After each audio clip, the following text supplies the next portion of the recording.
Assalamu alaikum wa rahmatullahi wa barakatuh. My dear brothers and sisters in Islam, this is Mu'izz Bukhari recording for the Daily Reminder Network. This is part 2 of the last episode, and let me begin by answering the question that I left you all with. Do you think an individual could cast the evil eye upon his own self? The answer to that, my dear brothers and sisters in Islam, is yes, there is a possibility, and this has been explained to us by the scholars rahimahumullah, who state that this possibility comes under the second category, as was discussed in the previous episode, excessive admiration.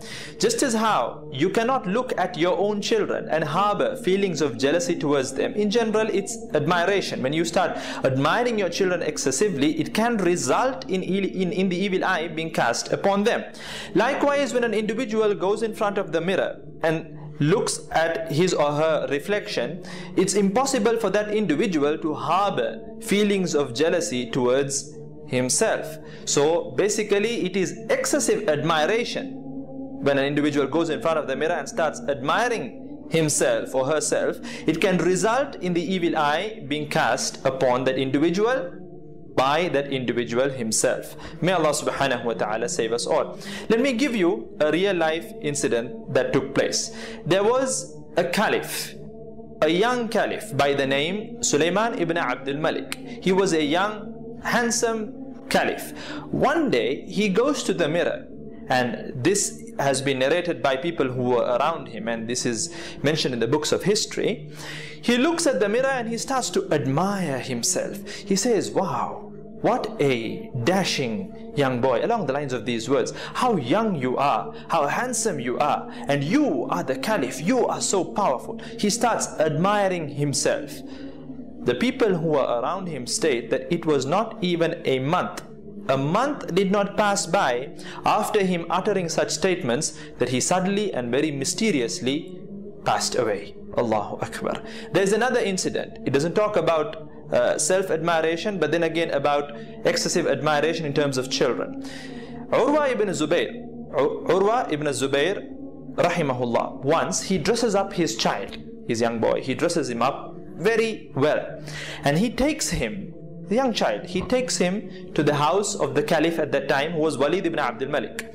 He takes him to his house, and the minute the caliph saw the boy, he admires the boy and he says, beautiful clothes you're wearing, you have, dressed the child so beautifully, you're wearing such beautiful clothes. And afterwards, a few minutes pass by, and they all go to the stables to have a look at the horses. The child was by one particular horse, when suddenly, for no reason at all, there was this horse which reared up all of a sudden, kicking the boy, resulting in that boy's neck snapping into two and the boy falling dead on the spot. Allahu Akbar. So scholars explain that these two incidents may have occurred due to the evil eye, due to excessive admiration. May Allah subhanahu wa ta'ala save us all. From this we understand that we should not go in front of the mirror and start admiring ourselves excessively. The sisters should not go in front of the mirror, make dark faces and think, look at how hot I am, or look at how sexy I am. Nor should we males go in front of the mirror, start flexing our muscles and think, wow, I'm just so sizzling hot. Because number one, this results in a superiority complex, which is not good. And number two, it may result in the possibility of the evil eye being cast by ourselves upon ourselves. May Allah subhanahu wa ta'ala protect us all. Ameen. Now let me mention an action item or two in the form of a dua that can be read to protect ourselves from the evil eye of others. Number one, أعوذ بكلمات الله التامات من شر ما خلق. Let me repeat. أعوذ بكلمات الله التامات من شر ما خلق. As for the meaning, I seek refuge in the perfect words of Allah subhanahu wa ta'ala from the evil of that which He has created. Number two, أعوذ بكلمات الله التامة من غضبه وعقابه ومن شر عباده ومن همزات الشياطين وأن يحضرون. Let me repeat.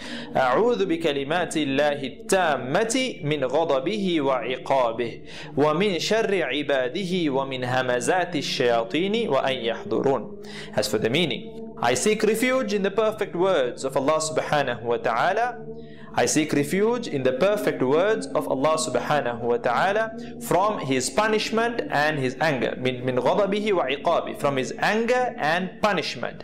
And from the evil of His slaves, from the evil promptings of the devils, and from their presence. May Allah subhanahu wa ta'ala protect us all from all kinds of evil. Ameen. Please don't forget to share this video around as much as possible to inspire an amazing Sunnah revival. I look forward to seeing you all the next week, insha'Allah ta'ala. Jazakumullah khair. Wassalamu alaikum wa rahmatullahi wa barakatuh.